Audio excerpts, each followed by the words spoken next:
Women care centre के platform से मैं हूं साइकोलॉजिस्ट निदा ताहिर। उम्मीद करती हूं आप लोग खैरियत से होंगे। जनरल कंसल्टेशन के एक नई एपिसोड के साथ आज हमें ज्वाइन किया है डॉक्टर निसार। आप पाकिस्तान के सीनियर मोस्ट साइकेट्रिस्ट हैं और आप हेड ऑफ डिपार्टमेंट रहे हैं सोशल सिक्योरिटी हॉस्पिटल में और Lahore college of medical sciences में भी। इसके अलावा आप लाहौर साइकेट्रिक वेलफेयर सोसाइटी के भी प्रेसिडेंट हैं और उसके अलावा जो है पाकिस्तान साइकेट्रिक एसोसिएशन के भी जनरल सेक्रेटरी हैं। अस्सलाम वालेकुम सर। सर बहुत बहुत शुक्रिया प्रोग्राम में ज्वाइन करने के लिए हमें। और सर मैं अपने देखने वालों को बताना चाहूँगी कि आपने हमें वुमेन केयर सेंटर में एज अ साइकेट्रिस्ट ज्वाइन किया, जो कि हमारे लिए बड़े एजाज़ की बात है। मेरे लिए भी ये एक ताज़ है। मैंने आपका केयर सेंटर विज़िट किया और मुझे आपकी सारी जो लोकेशन देख के, आपके इंतज़ामात देख के बड़ी खुशी हुई कि इस सिलसिले में जितने भी रिहैब के जो असूल आप कहते हैं आपने उन सबको फॉलो किया है। रिहैब का मतलब ही यही होता है कि आप पेशेंट को कंफर्ट दें। बिल्कुल ऐसे ही। पेशेंट को कंफर्ट दें ताकि वो मेंटली तैयार हो जाए कि उसने जब वापस जाना है तो वो एक आपका मुफीद शहरी होकर वापस जाए। और आपके सेंटर से ये खुशी हुई कि आपने तकरीबन वो तमाम इंतजाम किए हुए हैं और मुझे खुशी है कि मैं भी आपकी टीम में शामिल हुआ हूँ। इंशाअल्लाह ताला हम इसके लिए कोशिश करेंगे और इससे जितना फ़ायदा आवाम को हो सका हम देंगे। जी इंशाल्लाह सर। सर जैसे कि आपने हमें ज्वाइन किया और आप जानते हैं हम एक्सक्लूसिव फीमेल्स का एडिक्शन सेंटर चला रहे हैं, साइकोलॉजिकल सर्विसेज भी प्रोवाइड कर रहे हैं साथ साथ। तो इसके बारे में आपका क्या इनपुट है कि यहाँ पे कैसा इलाज दिया जाएगा, हम कैसे कैटर करेंगे? देखिए बात यह है कि इसको अनफॉर्चुनेटली कह लें,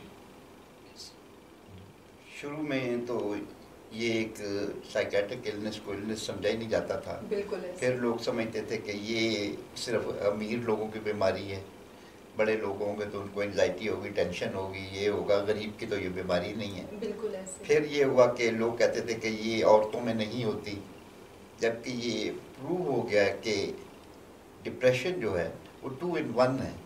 फीमेल जो है वो दुगनी डिप्रेशन का शिकार होती है बनिस्बत मेल के। जी ऐसे। और उसके साथ साथ अब जैसे जैसे दुनिया में लोगों को अवेयरनेस होती गई, end of this year the depression will be the number 1 disease of the world. इस न पहले किसी ज़माने में आपके रोड ट्रैफिक एक्सीडेंट नंबर 1 थे, फिर हार्ट डिजीज़ आ गई, फिर थर्ड डिप्रेशन थी, लेकिन अब डिप्रेशन नंबर 1 हो जाएगी। और उसकी मेन वजह यह है कि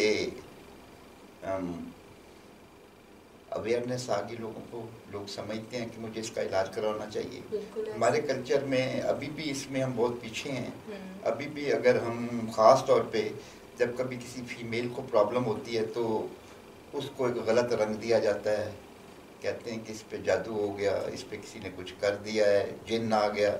ये सारी चीज़ों ने साइकेट्री को बहुत ज़्यादा नुकसान पहुंचाया। लेकिन इसके बावजूद भी इंशाअल्लाह ताला अब कोशिश हो रही है और बहुत अवेयरनेस हुई है, और इस अवेयरनेस की वजह से फिर भी वो हम नहीं कर पाए जो मैं करना चाहिए था।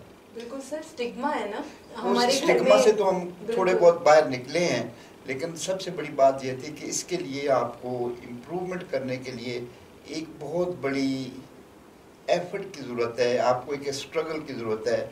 उसके लिए ख़ास तौर पे जब तक हमारी गवर्नमेंट इन्वॉल्व नहीं होती आप इसको नहीं कर सकते।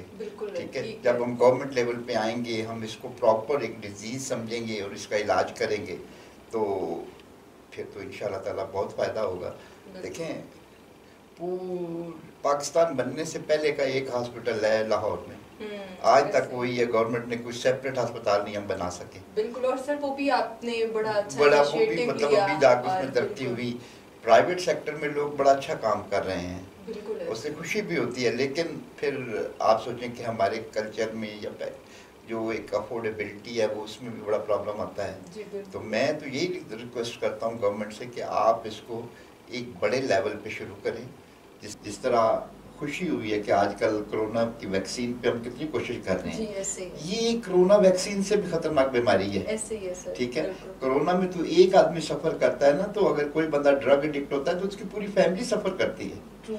पूरी फैमिली सफर करती है और पूरी फैमिली के ये हालत होते हैं कि आप सोचें कि पूरी फैमिली घर से बाहर बैठी होती है, अंदर बच्चे को ताला लगाया होता है।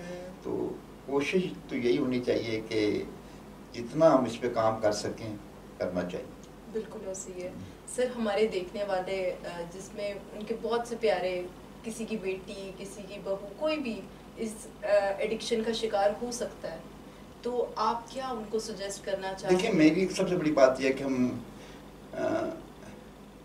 बच्चों के ऊपर हमें एक प्रॉपर अपनी, आप उसको नज़र कह लें या आप उसकी केयर कह लें, वो होनी चाहिए। Check and balance. Check and balance होना चाहिए, क्योंकि बहुत ज़रूरी है। बिल्कुल। किसी घर में एक जवान बच्चा है, वो सारी सारी रात अगर घर नहीं आता, ठीक है, फिर वो आता है तो कहता है कि जी मैं तो सो रहा हूँ, वो रात बाहर घूमता रहा, सुबह वो सो गया, ठीक है, फिर वो गुस्से में आ रहा है, उसकी अगर वो स्टूडेंट है तो उसकी स्टडी में फ़र्क पड़ रहा है, उसकी लहजे चेंज हो गया, उसका बिहेवियर चेंज होता जा रहा है, ठीक है। तो आपको उसके लिए बाकायदा सोचना चाहिए कि ये क्या हो गया। फिर सबसे बड़ी बात ये, वो आइसोलेट होता जा रहा है, वो कमरा बंद कर लेता है, आपसे बात ही नहीं करता। बिल्कुल ऐसे। ठीक है, वो कितना अच्छा टर्म होता था कि जब एक फैमिली बैठ के खाना खाती थी। अब आजकल तो आप समझे कि हर घर में बच्चे ने अलहदा से अपना किचन भी बनाया, अपना घर भी बनाया हुआ है, तो फैमिली इंटरेक्शन बहुत कम हो गया, जिसकी वजह से, और फिर पता जब चलता है तो उस वक्त काफ़ी देर हो चुकी होती है। फिर उस वक्त ये होता है कि वो बच्चा जो है वो तो एक प्रॉपर एडिक्ट हो चुका होता है। फिर वो कोशिश होती है कि जी ये स्टिग्मा है, किसी को पता भी ना चले, घर में इलाज करवा लें। घर में फिर ये इलाज हो नहीं सकता।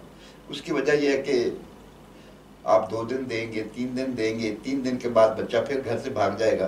तो रिहेबिलिटेशन जाते हैं, रिहेबिलिटेशन में तो वहाँ प्रॉब्लम यही होती है कि पेशेंट की फैमिलीज को हम कहते हैं कि जी आपको कुछ अरसे के लिए बच्चे को छोड़ना पड़ेगा, ठीक है। जब आप इसको छोड़ेंगे तो हम सब कोशिश करेंगे, और उस कोशिश में मैं तो हमेशा यही कहता हूँ कि ये कोशिश एक बंदे की नहीं है, ये पूरी की पूरी एक टीम इन्वॉल्वमेंट होती है, जिससे हम उस कोशिश करते हैं। उसमें पूरी हमारी साइकेट्रिक ट्रीटमेंट होती है, साइकोलॉजिकल ट्रीटमेंट होती है, ड्रग्स दी जाती हैं, ठीक है। इसके अलावा फैमिली को बाकायदा उसमें इन्वॉल्व किया जाता है, सारा एक सेटअप बनाया जाता है, जिससे जाके उस बच्चे की या जो भी फर्द आता है उसकी एक हेल्प हो जाती है। बिल्कुल। तो और ख़ास तौर पे आजकल जो मैंने देखा ट्रेंड, वो IV इंजेक्शंस का बहुत हो गया, और उसमें फीमेल्स बहुत ज़्यादा हो गई हैं।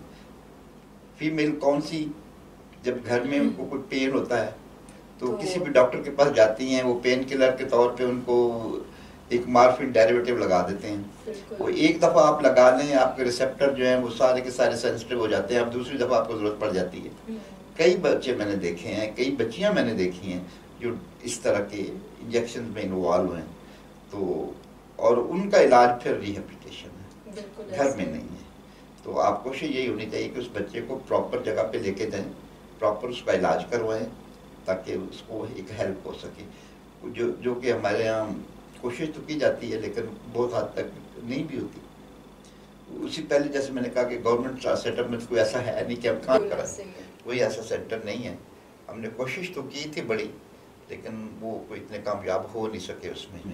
बिल्कुल ऐसे ही है सर। माशाल्लाह आपको 30 से भी ज़्यादा साल हो गए हैं आपको इस फील्ड में, तो आपने बहुत सारे केसेस देखे होंगे, आपने बहुत सारे लोगों का इलाज किया होगा।